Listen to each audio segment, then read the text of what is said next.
queridos, graça e paz do Senhor Jesus. Eu quero ministrar uma palavra que Deus colocou no meu coração para os irmãos, e aqui, já agradecendo a Deus por essa rica oportunidade, agradecendo a Deus pela vida do nosso apóstolo Léo Fusaro, pastora Gilai, e ministrar aquilo que o Senhor tem colocado para que nós possamos compartilhar com vocês. Rapidamente, é possível colocar já aqui? A ministração é essa: não culpe o Benjamim. Pode colocar o texto bíblico já para nós lermos, por favor? Vocês conseguiram colocar ele? Gênesis 35, do verso 16 ao verso 20.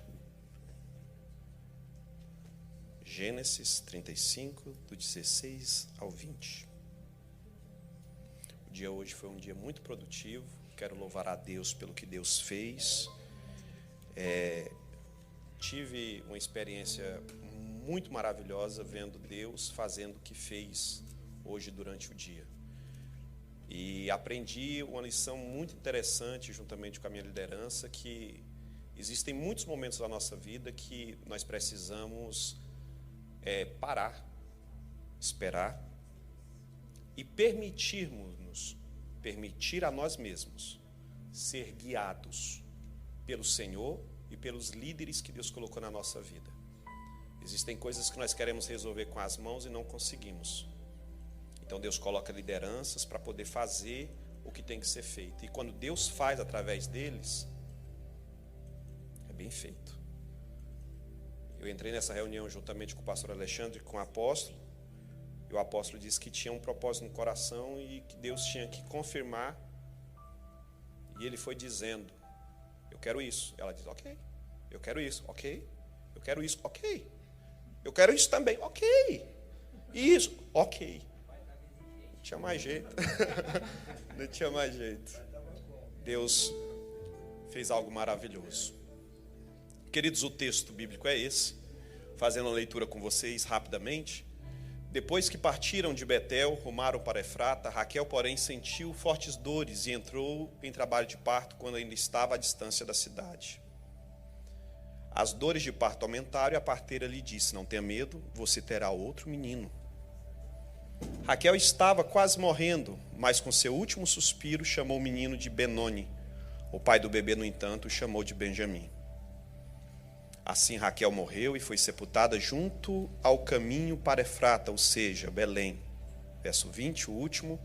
Sobre o túmulo de Raquel, Jacó levantou um monumento de pedra que está lá até hoje. Senhor, nós te agradecemos por essa mensagem, por esse texto, pela oportunidade de aqui estarmos.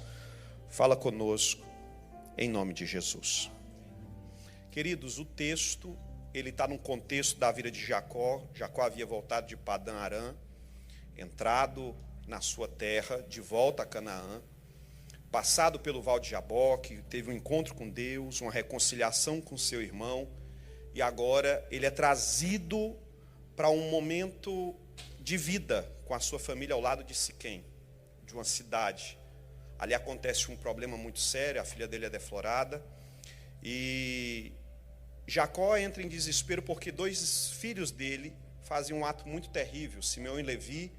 Depois de um acordo de casamento para que a filha recebesse a honra de volta, os dois irmãos entram na cidade e matam todos os homens. Jacó havia sido trazido por Deus. Ele tinha entrado na cidade guiado por Deus. Ele tinha sido trazido de volta a Canaã, e depois de ter voltado a Canaã, ele teve um encontro com Deus em Jaboque, resgatado o seu relacionamento com seu irmão, foi guiado pelo Senhor para estar onde ele estava, e de repente aconteceu essa tragédia. Ele entra em desespero. E no contexto do capítulo de número 35, o texto vai dizer que ele é chamado por Deus para ir até Belém, até Betel. Betel, casa de Deus. Ele vai lá. E Deus fala com ele para ele acalmar o coração. Que a promessa que Isaac havia dado sobre a vida dele em bênçãos, Deus não havia esquecido, e Deus traria a existência sobre a vida dele. O que acontece a seguir é que eles saem daquele lugar e vão caminhando para chegar até Belém. E no processo, Raquel, que estava grávida, vai tendo filho. mas no processo de ter o filho ela vai perdendo. E no ato ali da dor terrível, uma situação anormal, o texto bíblico diz que ela então diz para o menino que está nascendo, você vai chamar Benoni. Mas Jacó entra na frente e diz, Benoni não, Benjamim sim. Porque Benoni significava filho da aflição da minha alma, mas Benjamim significava filho da esperança. É nesse contexto que eu quero ministrar uma palavra para vocês aqui com 3 lições muito rápidas, bem rápidas. A primeira lição, coloca aí. Não culpe as circunstâncias. Não culpe. Veja bem, Raquel estava sentindo fortes dores, entrou em trabalho de parto. O texto da revista corrigida disse que não eram dores normais. E ela sente naquele momento, e algo inesperado, além da normalidade, uma situação incomum, uma circunstância adversa, chega na casa de Jacó. Jacó que era crente, Jacó que tinha acabado de sair da igreja, Jacó que estava indo para a terra de promessa, Jacó que tinha Deus sobre a sua vida, ele passa por esse momento. E aí uma palavra é que circunstâncias adversas fazem parte da nossa vida. Às vezes nós temos crises financeiras, a conta está em vermelho e continua vermelho, e você ora e ela continua vermelho. Às vezes você tem crises existenciais, que são crises que você tenta se achar, tenta se entender, não consegue se reconhecer, não consegue mais se entender nos ambientes que você está, onde você passa. Na sua intimidade você não consegue mais se conseguir a ter noção do que está passando dentro de você mesmo. Você olha para o espelho e não consegue reconhecer a pessoa que está lá, por algumas situações e circunstâncias dentro de você. Muitas vezes acontecem crises ministeriais, espirituais, parece que a vida de fé parou. Você tenta avançar, mas parece que não vê resultados. Você ora, mas parece que sua oração não passa do teto. Às vezes você nem ora porque não tem mais força mais para fazer isso. Você lê a Bíblia e não entende. Às vezes não lê nem mais a Bíblia porque não tem força mais para fazer isso. Você não jejuma mais. Crises circunstanciais que acontecem na vida. Acontece. Só que no meio da crise, a parteira disse, calma, um filho está nascendo. Calma. No meio da crise, no meio das circunstâncias, Deus sempre vai trazer uma voz de esperança.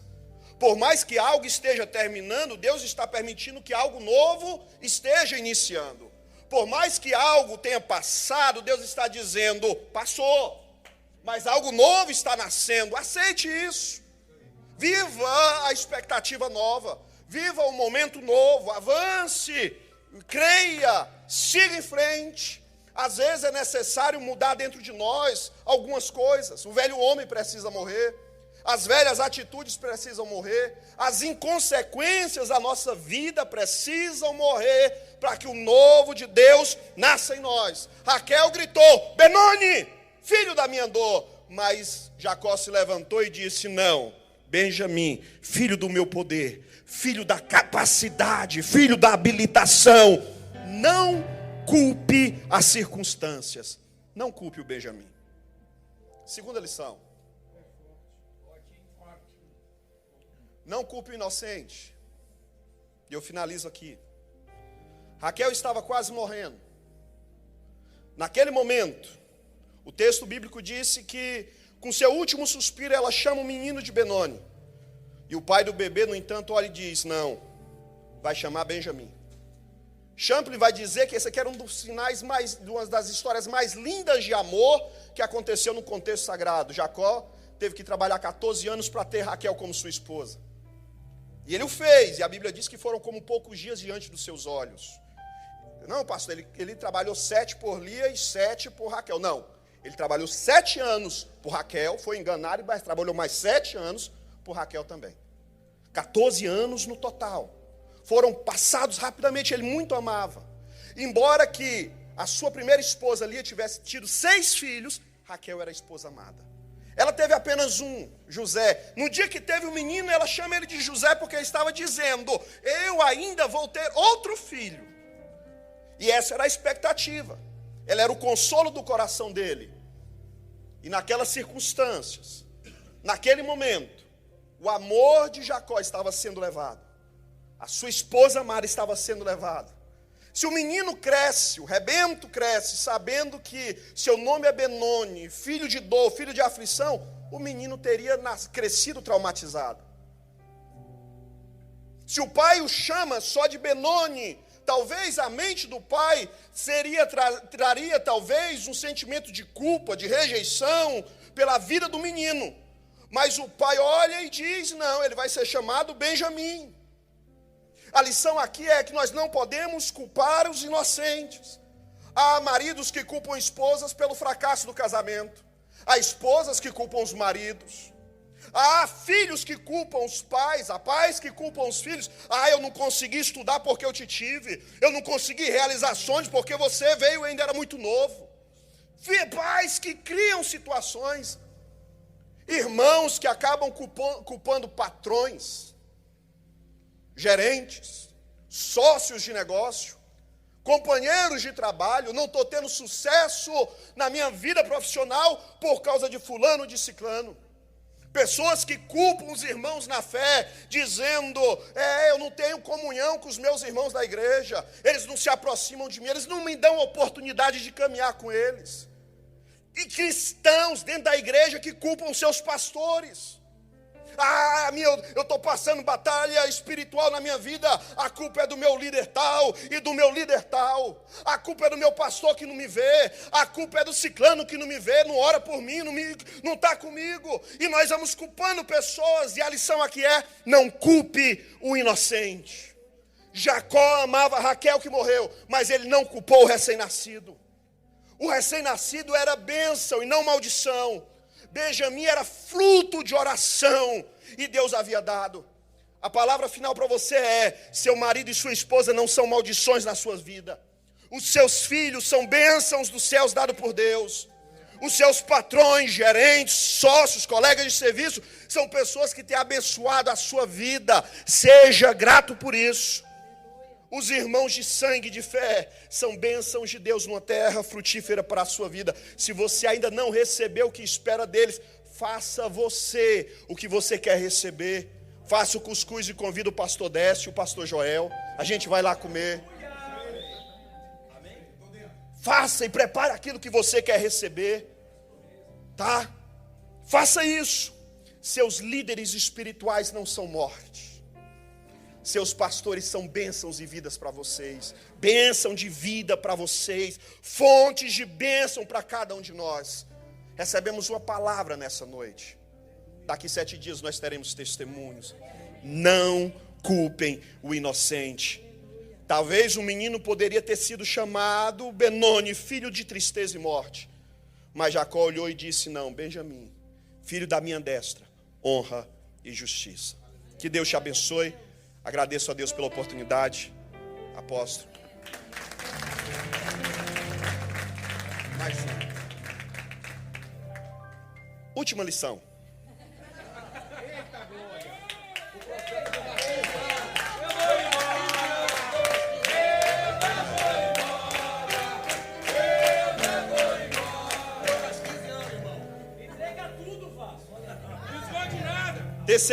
Terceira e última lição. Não culpe lugares. Não culpe lugares. O texto disse assim, assim Raquel morreu e foi sepultada junto ao caminho para Efrata, ou seja, Belém. Eles tinham acabado de sair de Betel e eles estavam caminhando para Belém. Betel, casa de Deus. Belém, terra do pão. Como que é possível? Eu saí da casa de Deus, está caminhando para a terra da minha prosperidade e algo tem acontecido assim na minha vida. Muitos hoje em dia têm se ressentido, culpado o lugar. Jacó não fez isso. Algumas pessoas dizem assim, se a minha casa fosse maior, se eu tivesse 3 quartos, chegou nos Estados Unidos 1 quarto, se eu tivesse 2 quartos eu seria feliz. Conseguiu alugar 2 quartos, mas se eu tivesse 3 eu seria feliz. Não, mas se eu tivesse a minha casa eu seria feliz. Se eu trabalhasse em tal lugar, se eu tivesse tal profissão, eu seria feliz. Deus só te abençoando. E você está dizendo, mas eu seria, como que se fosse uma possibilidade, Deus tem te abençoado e você tem esquecido e muitas vezes culpado lugares. Se eu tivesse em tal cidade, em tal estado, em tal nação, se eu tivesse lá nos Estados Unidos, você está aqui. Tem brasileiro que sonha o que você está vivendo, você já está aqui. E por que você está culpando lugares? Por que você está culpando ambientes? Há pessoas que têm passado por tragédias espirituais e têm culpado a igreja onde congregam, têm culpado a terra onde estão.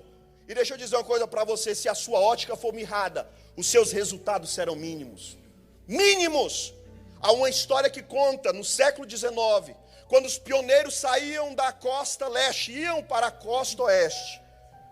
Um pastor, reverendo Batista, ficava na porta da sua cidade, e as diligências vinham descendo as estradas do oeste. Ele parava uma das diligências e o pessoal perguntava: pastor, como que é aí a cidade? Ele perguntava: como que é a sua cidade? Alguns diziam: a minha cidade era uma cidade muito feia, cheia de fumaça. O povo era briguento. Era um ambiente muito ruim. Como que é aqui? Aqui é a mesma coisa. E o povo ia. Daí a pouco vinha outra diligência e perguntava: e como é que é? Aí, pastor, ele dizia assim: como é que era a sua cidade? Ah, pastor, a minha cidade, o sol brilhava, os pássaros cantavam, as flores tinham um perfume maravilhoso, as pessoas eram amáveis. Como que é aqui? Ele falava assim: aqui é exatamente a mesma coisa.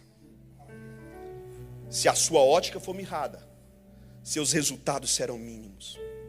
Pare de culpar lugares. Não culpe a sua casa, seu trabalho, a nação onde você está. Não culpe o lugar que você congrega. Seja agente de transformação. Quem tem visão ampliada promove grandes realizações. José esteve no Egito, mas o Egito não mudou José. Mas José foi capaz de mudar a história do Egito. Daniel esteve na Babilônia, mas a Babilônia não muda Daniel. Mas Daniel é capaz de influenciar a história da Babilônia. Lá em Belém, um dia nasceu um menino e veio para a terra. No mundo, o mundo não influenciou, mas ele mudou a história da humanidade. Pare de culpar lugares. Viva abençoado.